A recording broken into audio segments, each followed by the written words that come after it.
Welcome to Vet Fraternity. In this video, we are going to talk about cilia abnormalities. Basically, we have three of them: Distichiasis, Ectopic cilia, and Trichiasis. So let's begin. Distichiasis, basically, these are extra eyelashes.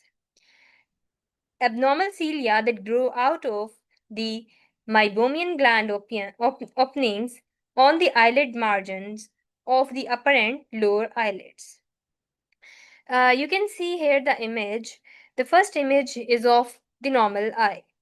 In the normal eye, the eyelid has basically the meibomian glands. From these glands, when any cilia grows out, it it is distichiasis. The second thing is ectopic cilia.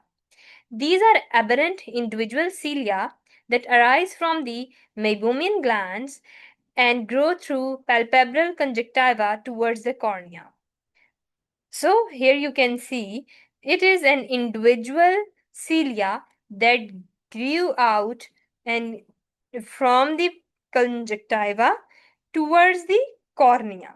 And since it is in contact with the cornea, it may cause corneal ulcer. Next thing we have is trichiasis. These are misdirected eyelashes on the eyelid margin. So these are basically their origin is normal, but they misdirected eyelashes. Cilia that arise from the normal skin directed towards the conjunctiva. Next thing comes is physical exam. Before physical exam, you can see these images. This is distichiasis, this is trichiasis, and this is ectopic cilia, which is an individual cilia.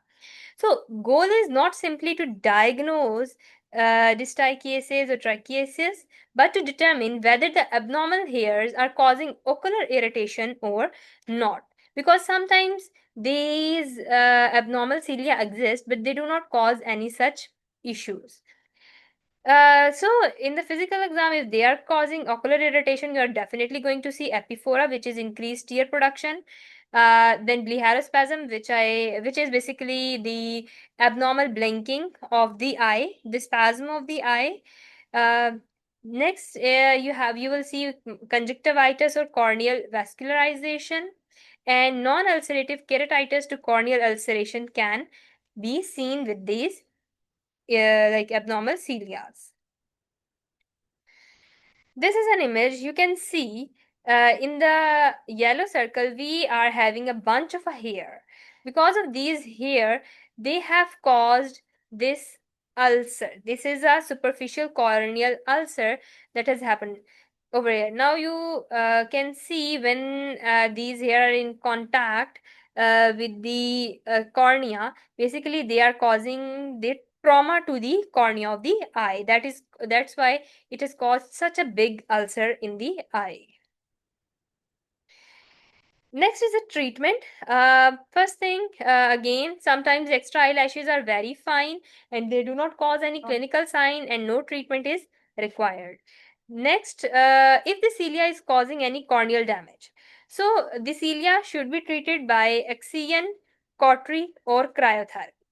The eyelid margin may lose its pigment after cryotherapy, which will be regained in the subsequent months. But you should remember that inadequate cryotherapy may result in the recurrence of distichiasis. So, also, if the clinical signs are present, under general anesthesia, you have to remove the hair. But, like, it's the same point going on that we have methods. We can go for XCN, cautery, or cryotherapy. But before doing like that, under general anesthesia, you should express the meibomian glands because it will push the hidden hair from the glands outward. For recurrence, you need repeat treatments.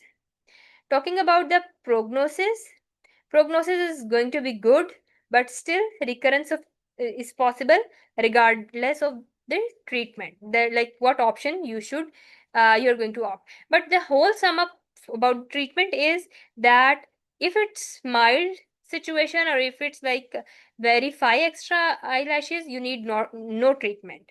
But if it is causing any corneal damage, treatment is very necessary. So this is a dog with Distichiasis. It was an incidental finding, and since it's an incidental finding, no treatment was warranted. So that was all about abnormal cilia. Thank you so much, and best of luck for your preparation.